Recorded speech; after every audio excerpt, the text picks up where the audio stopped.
Welcome to LinkedUp, Breaking Boundaries in Education, a podcast that focuses on what is happening in education today, connecting everyone to the movers and shakers that are breaking boundaries in the education arena. Hello, this is Jamie and Jerry from LinkedUp, Breaking Boundaries in Education.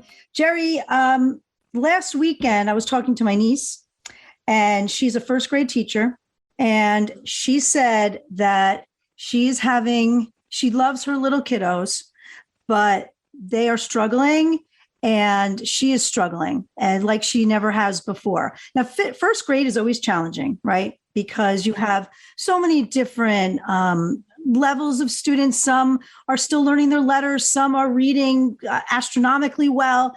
But it seems to be amplified for her this year a lot. Some can't hold a pencil. So they kind of missed that, right? Yes. And I was having this conversation with my daughter last night, who is a school counselor, and she said the staff is fatigued. They are so tired. And little things that would have not set people off in the past are setting people off. And she said it's really, really hard. So today we are going to talk with Tom Ryan. He's an education consultant, but he's been in the education industry for many years.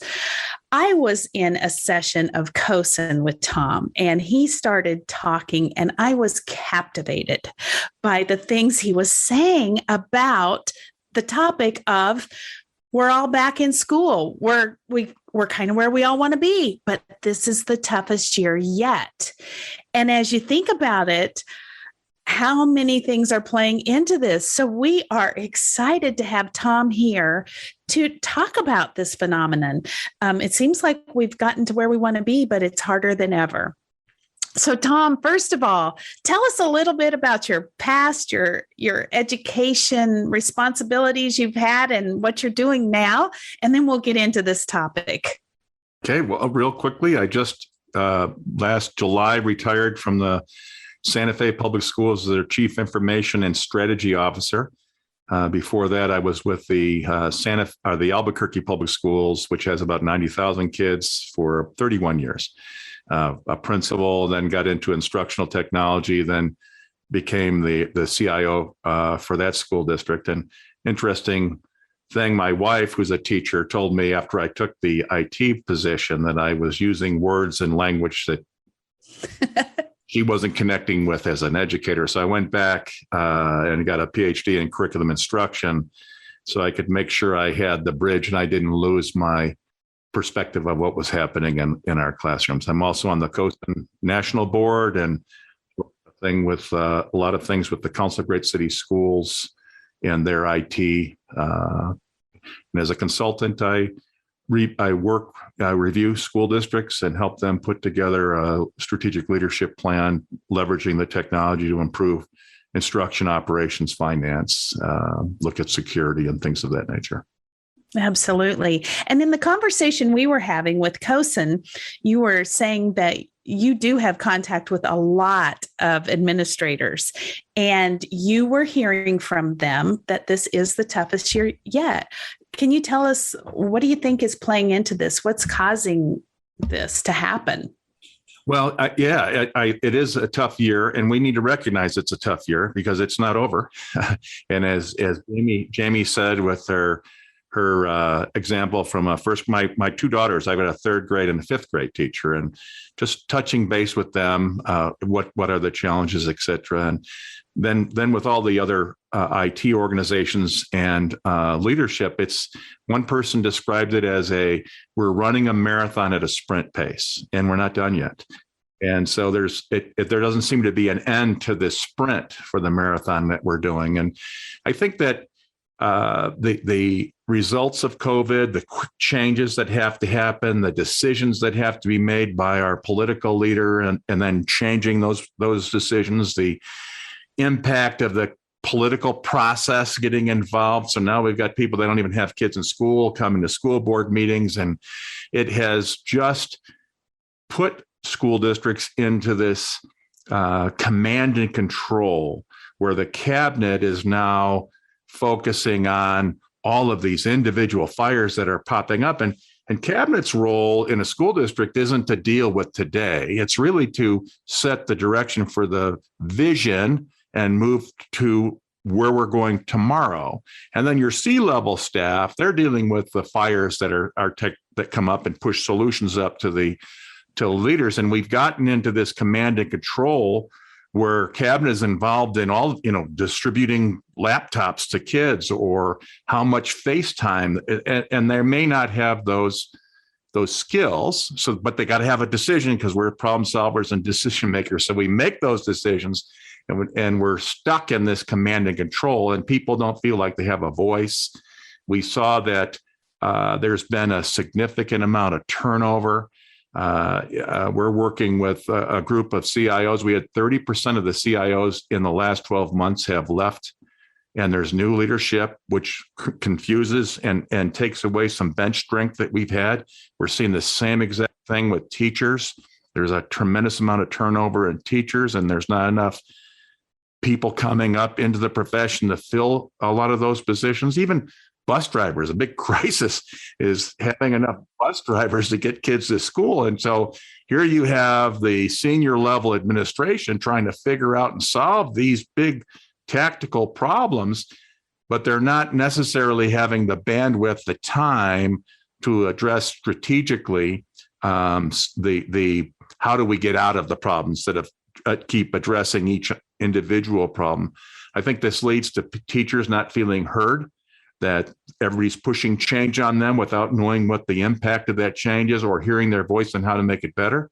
I think we're seeing, and I've heard this first from my daughters, but then when I've asked my national friends, I get the same feedback that students don't know how to go back to how to be in school. They had to be retaught how to work in community. And of course, if you look at some of the national news on how board meetings and parents are performing poorly, the role model for working in community isn't there. So they have to be told or instructed, shown how to participate, how to be back in the big groups, how to listen to other people, and how to address their challenges conflict that may come up. And they're not doing that well. So discipline has gone out of the roof with people doing inappropriate things in school.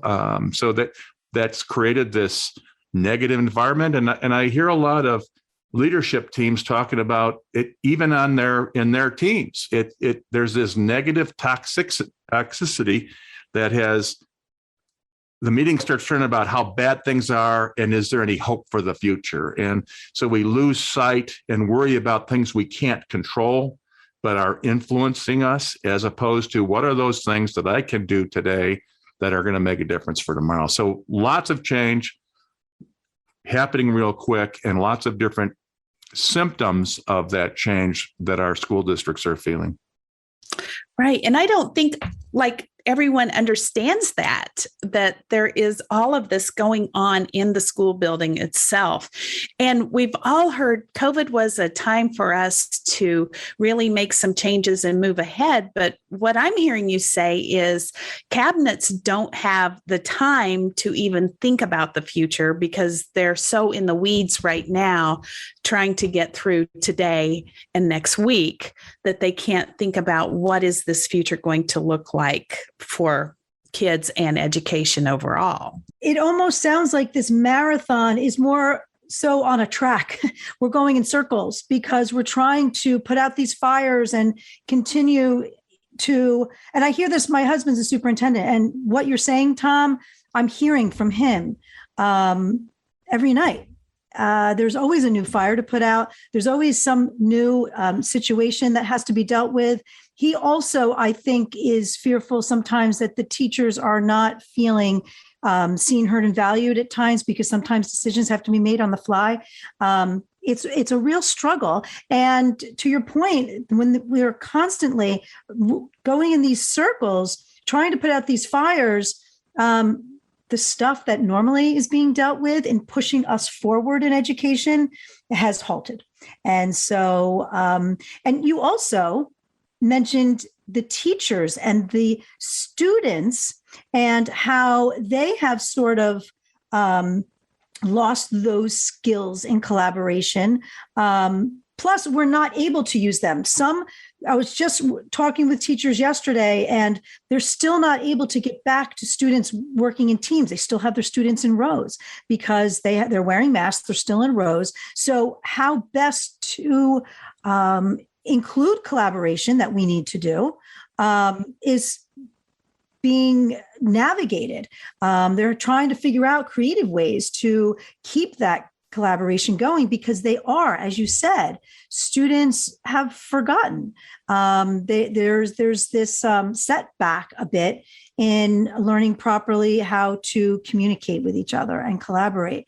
So it just seems to be on so many different levels and so many different ends of the spectrum.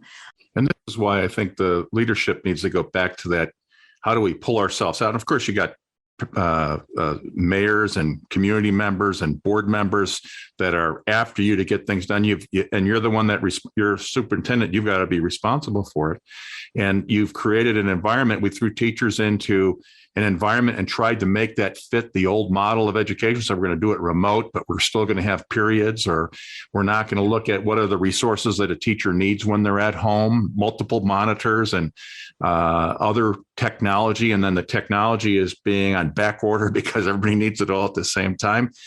So the teachers were thrown into this remote environment that we should have taken years to plan and build out. And what happens is we've got superintendents and leaders, principals, et cetera, that have a skill in an old model of education that doesn't work in this new model. So they tried making the new model sound, look, feel like the old model, which it shouldn't. We shouldn't have tried to duplicate an in-class, in face-to-face environment in a blended or remote environment. So you got that fatigue, and that led to people being disillusioned with perhaps some of the technology, although a remarkable job in changing a very old organization in a very, very short period of time. So we proved we can change. We haven't proved that we want to continue with that change. And now you're asking superintendents in high school, or not high school, but leaders at schools and cabinet members to work in this new world that obviously is continuing to change and continuing to have a lot of challenges, but they don't necessarily have the skills. They don't know how to lead organizational change. They don't know how to effectively communicate and lead people through that change. They don't know how to manage these initiatives that are hitting at multiple levels of engagement of people in order to get that through, because that's not what school was for the last 200 years. So you've got a tremendous amount of change, and you don't have skills in leadership for them to be able to lead the change. So this reinforces this command and control. I'll just make the decision and move forward. People aren't going to be heard. And now it's time for us to step back, because I think there's a phenomenal opportunity for us to do some really, really good work in education and build off of the things that we've had changed and had success with, as well as start to adopt new strategies to address teacher shortage, to address the number of students that didn't re-enroll because they have other options that they can take advantage of, that we can make the system, instead of a one-size-fits-all, but one that really looks at the academic needs of our children and the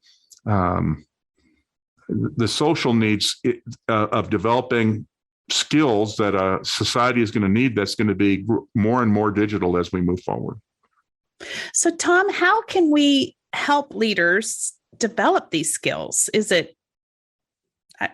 you have ideas on how we can empower leaders with these skills to effectively work through these change processes? Because there's more to come. This isn't over. Yeah, this is our new future, and building resilient models that get input from the people that need it and can make decisions at their level, as opposed to having it all go up through the superintendent team and then back down to the schools, and then the situation has changed.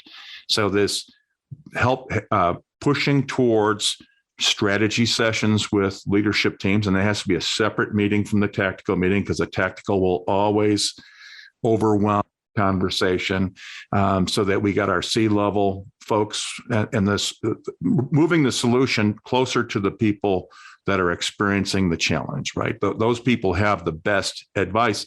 And then how do we put an organizational structure that encourages not a top-down, but this cross-functional leadership and ownership, that I have ownership as a teacher, as a principal, as a director in a department, et cetera, to make the changes, the decisions that I need to make, and have those informed, because my leadership group is going to have membership of stakeholders to know what that impact's going to be. So it's being able to shift from a top-down to a cross-functional approach to leadership that's informed. I think we need to establish, go back to our core values about what we believe in education, and then the mission and vision in each department in school should be, what are my core values, my community needs from us, and make decisions based on that.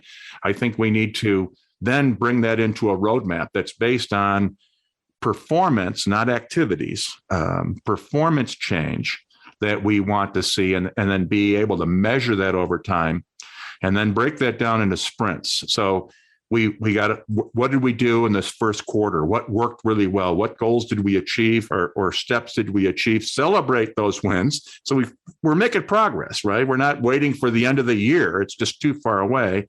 So we can celebrate those short-term, I call sprints, and then publish that out to the community. We're in a better place. We've made a difference, and here's the evidence. And that evidence is based on the stakeholder improvement, not the organization improvement. I'm not going to put an LMS in and provide training for everybody. I'm going to make sure that students can access, teachers can access this one place that provides all their educational resources. And so what's the value to the stakeholder, as opposed to an activity that is unrelated to the value that it should be driving? And if IT doesn't do that, or our departments or our leadership, we end up putting things in that have a negative impact on our stakeholders. Too many systems coming in, too much change, too many logins to go to, no support in my classroom. You want me to manage face-to-face and online at the same time, and there's no content developed. I mean, there's ways that we can show progress and improve. And then I think we need to develop the organizational change management skills of leading an organization through change. And there's frameworks around that have been successful in other industries, which is not a management process. It's a leadership process, leading folks through change that they might not want to do, but it's necessary for the health of the organization. So that brings us into this transformational leadership. What are the things we're doing well, and let's increase those things, as opposed to an accountability leadership. What are the things that you're doing wrong, and how do I fix them because you're broken, right? So we've got a lot of brokenness because we're doing change. Focus on that asset, that things that people are doing well and contributing, and then try to encourage more of that behavior, I think is a better way to go when you're going through difficult crisis change than holding people accountable and keep pointing out how they're not perfect. Right. And what would you say are some of the things that we have done well in education through this pandemic? Are there some silver linings there? The contact that teachers have with parents has never been higher. They know their parents, they know the kids, and to some point, they may be overdone with the calls and communication that goes out. We should leverage that into our systems moving forward. How do we continue with that engagement and communication that's going on? I think the digital resources that we've started, that we've moved a lot of paper processes into digital process, which does a reorganization of how you're going to use your staff. It improves the efficiency and effectiveness of those processes. We're collecting a ton of data now because of those systems on students and teachers that we can leverage to look for value, and then look at a deeper dive into what's causing success and how do we continue to grow that out because of the digital contribution. I think the ability for us to our teach. I substituted in a fourth grade class in the spring because teachers were needed to go back, but they weren't fully vaccinated. So it was better for me to be in a classroom than my network person who needed to make sure that network was working. And that experience was just really good. One, it gave me an insight of how these technologies are impacting the kids. But those kids, those fourth graders had on their Chromebook, they would have multiple screens that were open. They had the teacher in the Zoom session that they were doing, or the Google Meet, or whatever the tool you're using. They had their digital text or materials that were open. They had a platform that they were sharing notes or writing notes or journaling about what they're doing that the teacher had access to. Those kids, if something didn't work, they knew how to fix it, or the kid next to them said, "Try this." They were great examples. So the technical kids of schools, technical kids, the technical skills kids have really grew. And it's something my daughters told me that I used to, 2019, I'd try an application and had to figure out how to get all the kids to log on. I'd wasted so much time getting the technology up. Today, all those kids know how to do that. They got it. The teachers have it. So we can leverage these. Unfortunately, I've talked to a lot of principals that went back in the fall and said, we got to put the computers down and get back to face-to-face. And it really isn't an either or. It's not a binary on off. It should be a blend of those resources, specifically in the classroom, that would allow the teacher more freedom instead of direct presentation of material to work individually to see how are those kids using those resources. So I think there's lots of things, once we get out of this pendulum swing of don't use all the technology, that we can come back and say what really worked, and then how do we strategically, from an enterprise-wide solution, make that easy for people to use and get the skills they need to grow that. So it sounds like, administrators need to take a step back, try to find the opportunity to reflect.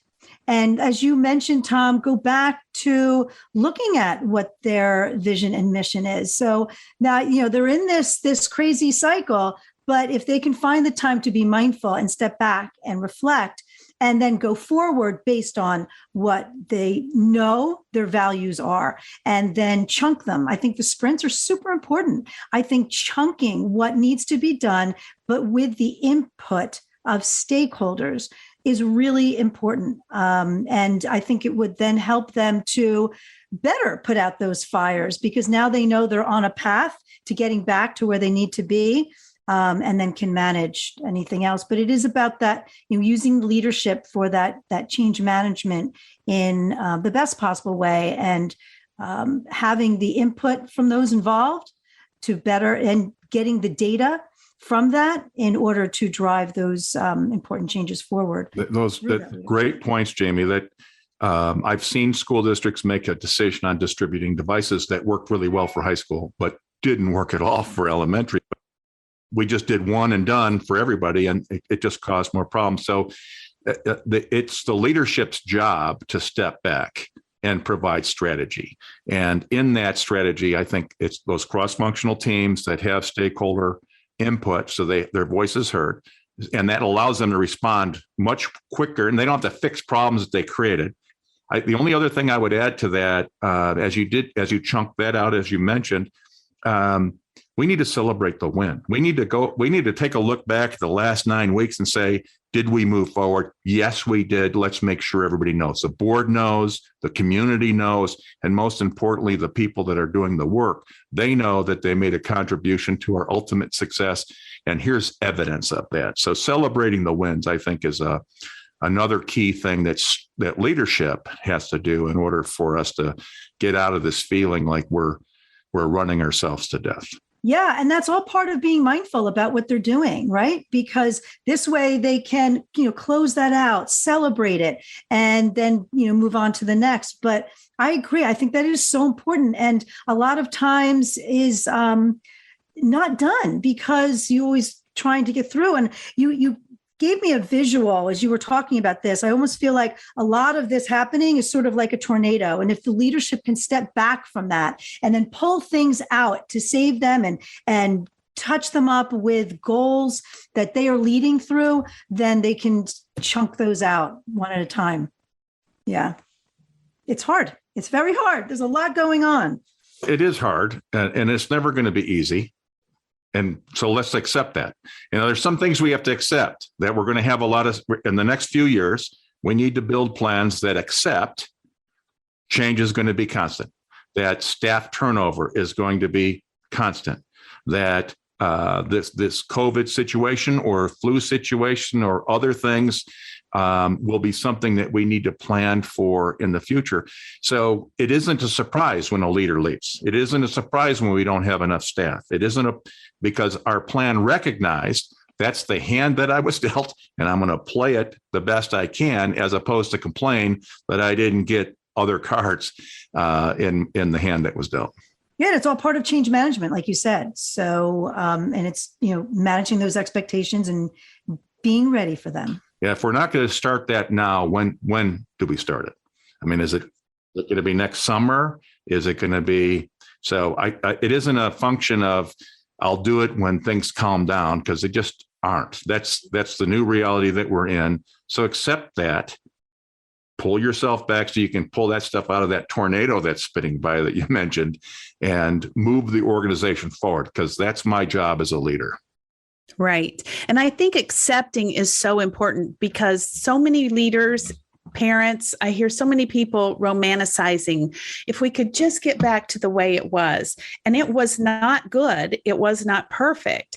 And so if we can begin to accept where we are and move forward from that, I think that will be the key. Tom, I have a final question for you that we like to ask our guests on this topic. As you've visited with so many people and you have thought about this very deeply, what has become clear? That we're in a relationship business. The technology can make things better, but we've got to make sure that people emotional health is where it needs to be. And I think we have a big role in helping by providing a path forward, a way out. We're not stuck in this. So I would say that as we look at solutions for the future and success, those technologies should be designed to build relationships, to build or add value to people in the work that they do, so they can continue to understand their contribution. And that we leverage those tools in a way that still gives us time to find out what's Jerry doing and what's happening in her life, as opposed to we got to get this meeting done. We're going to be on the Zoom or whatever call, and then we're just bam, bam, bam on all the tactical stuff. We're still people. And I think when you look at the kids or the teachers not knowing what to do, or the way that the aggression that it might be happening, how do we come back to this society that values community, that values people, that values teachers, and that values that you can have a different opinion than me and not be bad or evil.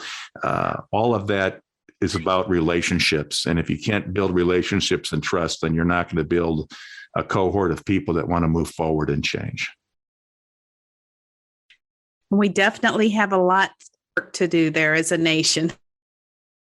Well, we can certainly start in our own local community. I got a lot of control of that. To turn the television off and the social media off and focus on building the relationships with the people you work with. That's the first step. You're right. You're right. All right. So there are a lot of key components to managing this change, navigating this new world that we're in. And eventually, I think, as you said, if leadership can step back and do sprints in the work that needs to be done based on their mission and vision, then they will get through it. So I think those are important tips, Tom. This was really fantastic. We appreciate it. Really enjoyed the conversation. Yeah, it was great. Terrific. Thank you so much. I'm glad everyone now can hear that conversation we were having at COSN, because I was just enthralled with it. So thank you for being a guest today. Well, I appreciate you reaching out and look forward to hearing you all in the future. Yes. And one last thing, we try to bring the conversation to Clubhouse. If you're able to join, then people can interact and ask you questions. So if you're interested, we'll give you more information, but that's Wednesdays at 9 p.m. During the week this releases. So we'll give you the information, Tom, and those of you listening, join us there and follow us to join our room. And we'll talk more about this new year that we're in. Thank you for listening. And if you would like to stay linked up, be sure to follow us on Apple and Spotify and subscribe to us on YouTube.